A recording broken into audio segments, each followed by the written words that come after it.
So welcome to Boxing Media Hub, proudly sponsored by Falcon Contracting and in partnership with Jam's Boxing Chat. And with me now, I've got Louis Smithson. How you doing, Louis? All good, mate. You? Yeah, really good. Thank you. Thanks for coming on. I think we've got almost matching T-shirts, but it wasn't planned.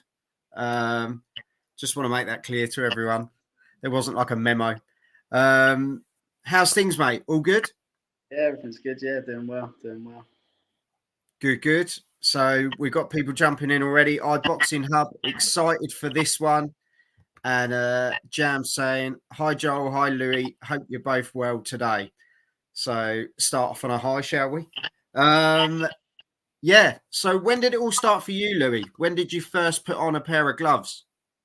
I started boxing when I was about 13, 14. My dad was a boxer before, so I was playing football as a kid, like doing what you do. And then as I come of age, I wanted to see what it was all about, and then sort of never looked back from about 14 years old. So literally, that was it. Kind of just switched over from football, got a bit fed up with all that, and thought it's time to go in Dad's shoes a bit. Yeah, exactly. Like as most people who box know, it is a very addictive sport. The competition, the training, it's just a great environment to be around. So yeah, I just immediately fell in love with the sport, and yeah, so like I said, I've never sort of been out of the gym more than 4 or 5 days since the age of 14. So is that just something you turned to instantly, or did you just literally you just fell in love with it, off you went? How long were you an amateur before you became a pro? Yeah, I mean, as an amateur, I sort of dipped in and out. I always trained, but with the fighting style, because my first fight, so I started when I was 14. I trained for like a year.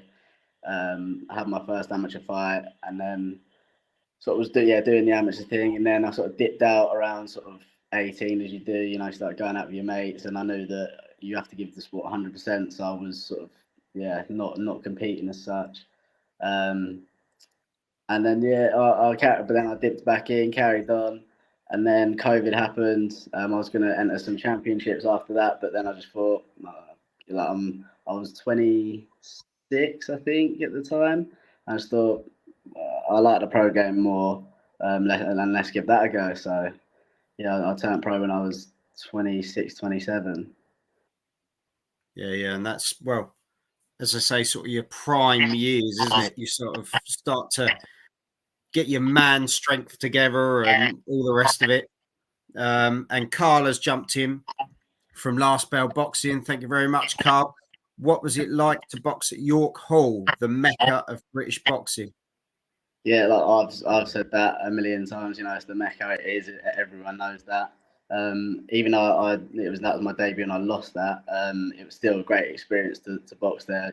All the great British fighters have boxed there, and it is the environment, atmosphere is sort of one of those. Unless you've experienced it, it's hard to explain. But no, it was great. I'm glad that I get to tick that off the list. Yeah. Well, and on your debut, as you say, I know it didn't go your way against Jake Pollard, but then let's be honest, what was it, 2 months later? Got straight back in there with him and got the job done. Yeah, exactly. Yeah. In the first one, I think I just taking it, like I said, the atmosphere at York, I was taking it all in. And I think it just got a bit overwhelming, maybe, like built it up to something it was sort of not. And then I just sort of come unstuck a little bit and sort of beat myself. But then, like you said, a couple of months later, I avenged it and felt comfortable, a lot more calmer, and got the job done.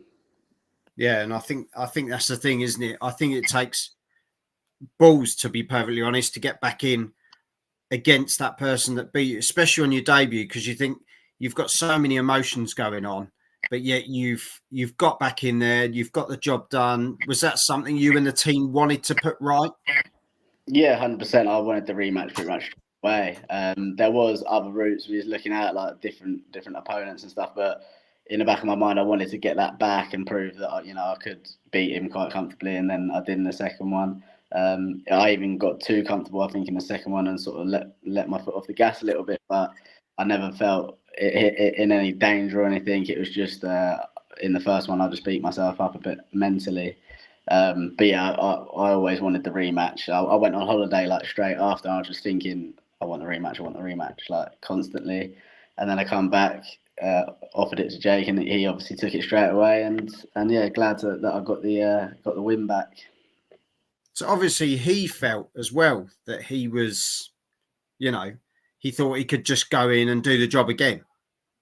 Yeah, I mean, Jake's a tough guy. These fighters are. They're all tough. You know, he does it week in, week out. So he's got the experience. And he is as tough as they come. So, and he had the win over me. So he probably thought, oh, I'll get a few quid and get another win, and that's it. But yeah, that time He was wrong. yeah, like, to put it out there in the nicest way. yeah, But obviously, I think then you had another quick turnaround, came out in December, wasn't it, against Zachary Fee? yeah, Another tough operator, to be honest. yeah. So is this something, obviously you don't want to get in the habit of having a loss and then avenging it, but Mhm. is that something you would look at again, or are you kind of just now you want to go and do what you want to do, if you know what I mean? Yeah, I mean, with the Fee one, I'm not as bothered. It was good. I wasn't actually meant to fight Fee to begin with. It was meant to be Jordan Perkis, and then he pulled out. And then it was meant to be Nabil Ahmed, and then he pulled out, or something happened with him, and then it got offered to Fee, and then I could have even cancelled or rescheduled, but I still took it, and Johnny praised me for that on top tier. And yeah, look, Fee was 2-0, I think, going into that, Yeah. and 1-1. So it was it was billed as a 50-50, which it was.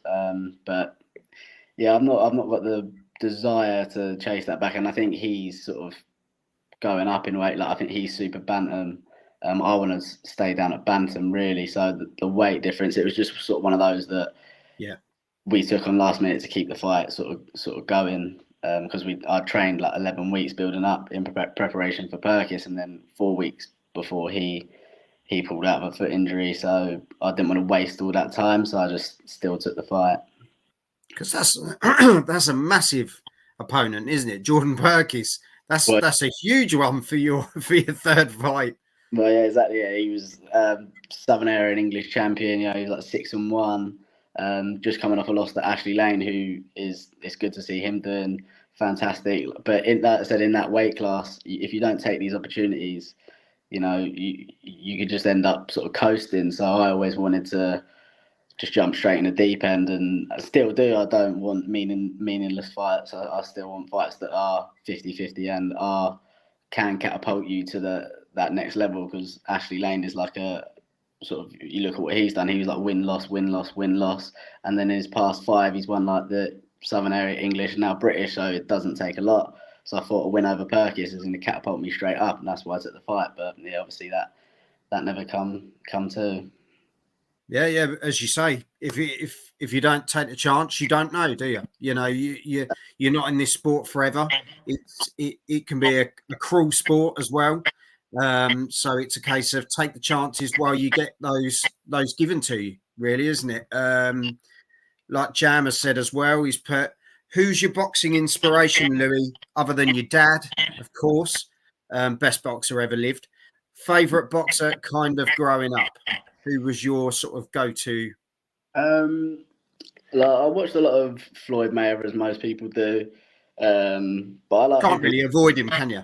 Well, yeah, exactly, yeah. But I like people like old fighters like Willie Pep, Jake LaMotta.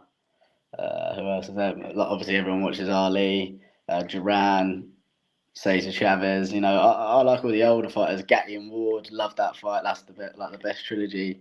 I watch that probably 500 times a year, I think. I just love them fights. But yeah, I never had like one specific person I watched. So I'd always sort of dipped between different styles and different people. One to stand out. Yeah, maybe Mayweather, just because of, he was probably the best to ever do it in a lot of people's uh, opinions. But yeah, it sort of varied between what I was feeling that month, sort of thing. Yeah, yeah. Well, as you say, what you're looking for in a fighter isn't it? You know, you've got all the different technical abilities. You've got almost like the brawlers, you've got the boxers, you've got all the different styles in there. So it's just great to have that mix of it, that we've got such an entertainment out there as fans, because you're clearly a massive fan as well. This is what it's about, isn't it? And nerves for the better of you happens to many men, Louis. Some amazing careers have started with a defeat or two early on. It means nothing in the long run. Yeah, it's the end destination, isn't it? As you say, Ash Lane is a big friend of the channel. We love Ash to bits, and dedication and perseverance, isn't it? Gets you to where you want to be. I've never been a fighter to be caught up on keeping the O and stuff like that. I've always wanted to take the best opportunities and provide the people who buy tickets off me and spend their hard-earned money. I want them to be entertained, and that's the main thing. I never wanted to pad my record and let them come and watch me just box people just for the sake of it. I always want to take the big opportunities, and I'll continue to do so. But yeah, I'm not fussed about a loss. I'm taking opportunities that most people aren't. So yeah, and as you say, we'll get to Ash Lane in a minute. I'll get your point of view. If you could fight anybody, who would you jump in with? That's a big question, isn't it? I mean, whoever's going to get me in the best possible position. I would have liked to have fought Perkis. I think that would have been a good fight. I would have liked to have done that. So as of sort of people around my way, it probably would have liked to have got that fight. But yeah, I don't really know. I'm always just going to take the best opportunities that get presented to me. I don't care who it is, just whatever makes the most sense and is going to make me progress quickly. That's who I want to fight. Yeah, and as you say, if you get a couple more wins under your belt, what's to say that Perkis fight doesn't sort of rear its head again, and you get that opportunity? Because obviously, that's almost comes along as the one that got away already. It's a guy that you kind of had your eyes set on and you trained for, and then obviously you had the changes of opponent. You almost want to think, well, I want to get in with that person and see how I mix up with someone at that level. Yeah, well, he actually retired. Perkis actually retired, so that sort of was Get him out. No, well, I don't know if it was to do with. I don't know if it was his own doing or something. I don't really know the ins and outs of it. Why he retired. I don't know if it was like a health thing because he signed like a new management thing. We was actually still going to fight. I actually still got offered a fight with him in the February on Top Tier again, but then he just sort of all of a sudden retired. So I don't know if it was his choice or if something happened. I'm not too sure, but. Look, we had it was a bit bitter and stuff like that. When I lost the fee, he was like laughing and joking about it. But at the end of the day, I still made the walk. I still got there. I still fought like I said I was going to, and he didn't. And whatever reason, he retired. He done well. He done good. In 7 fights, what he achieved was good. So, I wish him all the best in whatever he does going forward. Yeah, no, full credit to him. And as I say, wish him all the best in whatever he does. If he gets the opportunity to come back to the sport, then it'd be great to see him. But, wish him all the best either way. If you had a choice between Matchroom or Queensberry, they're chucking at you now, mate. Who would you sign with? Banging question, says Carl. He's loving his own question. I mean, I was always sort of watch more Matchroom shows just because I think they put on better shows and the stage. Yeah, that's it. And the enthusiasm that sort of comes from Eddie Hearn and the whole sort of team. I think they just sort of there seems to be more passion involved. But after watching like that 5v5, I was waiting for that. I was like, maybe, he's still the top man, but I don't know. I'd probably still edge towards Matchroom, just because of like their passion sort of thing, and they seem to treat the fighters pretty good. So I'd probably edge to them. Yeah, I think it depends whether you want to be on the side that get drummed 10-0 on the point system. Incredible boxing, by the way. It was brilliant at the weekend. I think that put boxing right back in the right place again. And as boxing fans, we all got to see what we really wanted to.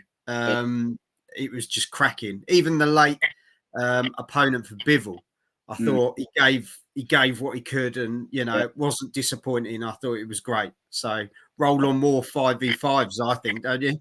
Yeah, completely agree. And it's good to see those two actually working together now. Like over the past year, the fights that have been made because those two are sort of working together is how it should be, not battling for certain things. Like they're making the best fight the best, which is what needs to happen. Yeah, and I love the fact that His Excellency Turkey Al-Sheikh sat them next to each other on the front row as well.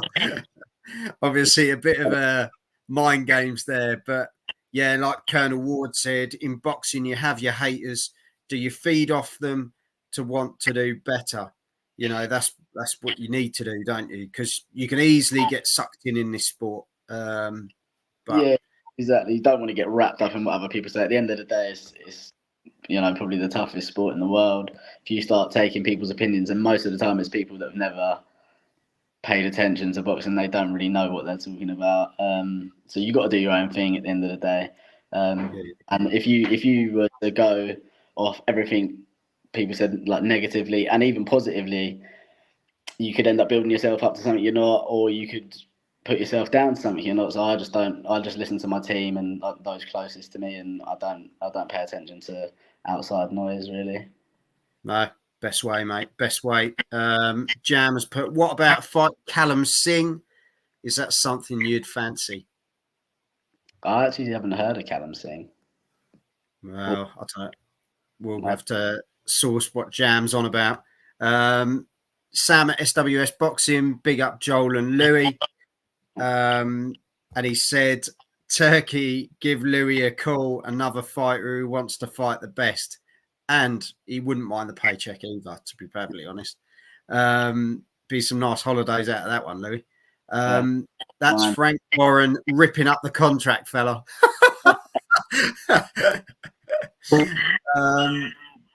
Yeah, Jam said he's a 5-0 bantam from Coventry. Well, yeah, like I said, if things like this if it makes sense, exactly. And I don't care about opponents. If it makes sense, then yeah, we can definitely talk, and I'd be happy to fight. And like I was saying earlier, before we wrap it up, Ash Lane obviously got a big fight coming up. Lane versus Kane. Yeah. What's your feeling on? I want to go with Ash Lane because I think he just does, like he's sort of coming into. It's like, I don't want to say an Indian summer career, but it's like he might have even thought, it was sort of getting to the end, and then he's had an unbelievable sort of. I think it's probably like a year and a half. And I just think he deserves it. I think he stuck at it. He, win loss, like his record is. He stuck at it. He hasn't shied away. He's fought everyone, and this is just another opportunity that people will sort of, even in the last one, people are like, I think he might be biting off more than he can chew, and he beat Perkis, and that's going to be it. And then he won against Chris Bourke, which a lot of people I was hearing thought Chris was going to win that. So I just think I hope Ash wins. I think he deserves it. Done tremendous over the last year and a half, and I hope that continues for him. No, 100%, mate. Well said. And for you, Louis, what's next for you, mate? When are you hoping to get back out again? So I'm going to probably spend the rest of this month just sparring and getting fit. I'm always sort of in the gym anyway, so it's not too bad for me. But spend the rest of this month and then have sort of a strong 6 months, try and get a good few in. Sort of end of July, maybe middle of July, try and get out. Just see what I've been offered. A lot of fights. I've been offered quite a few fights on decent shows. So it's just, and they keep coming. So when I'm ready, see what opportunities are there and just take them. Yeah. Because obviously June now. How many sort of fights are you going to hope to try and get in the rest of the year?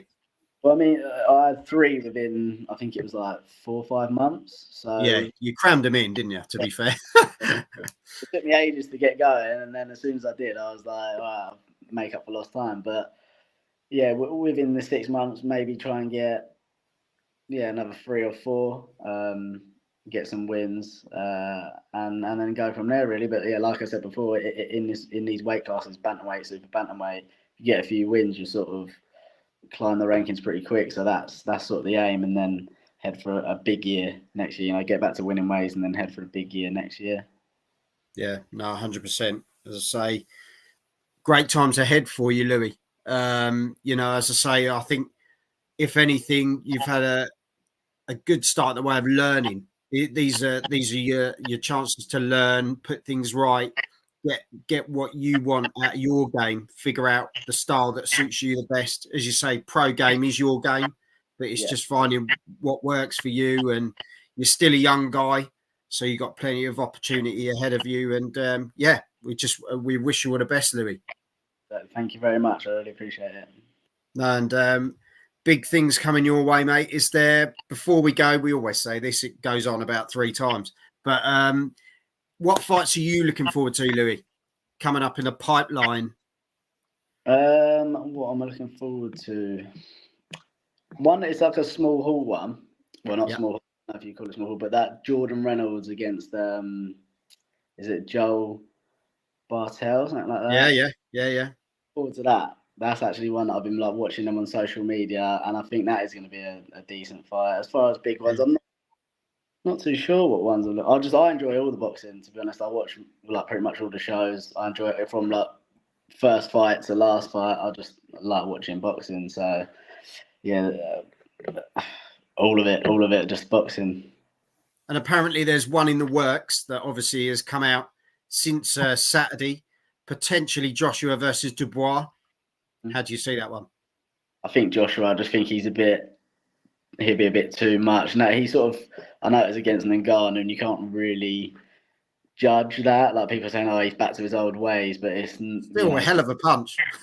Yeah, exactly. Yeah, and Joshua's always got that, but I think that'll be an interesting one because the bar's younger, fresher, but I think Joshua might just have that bit of grit that the bar hasn't got, and he might just push through that. But I mean, after his performance against Usyk, that could be an interesting fight. But I'd always edge towards Joshua for that. Okay, cool.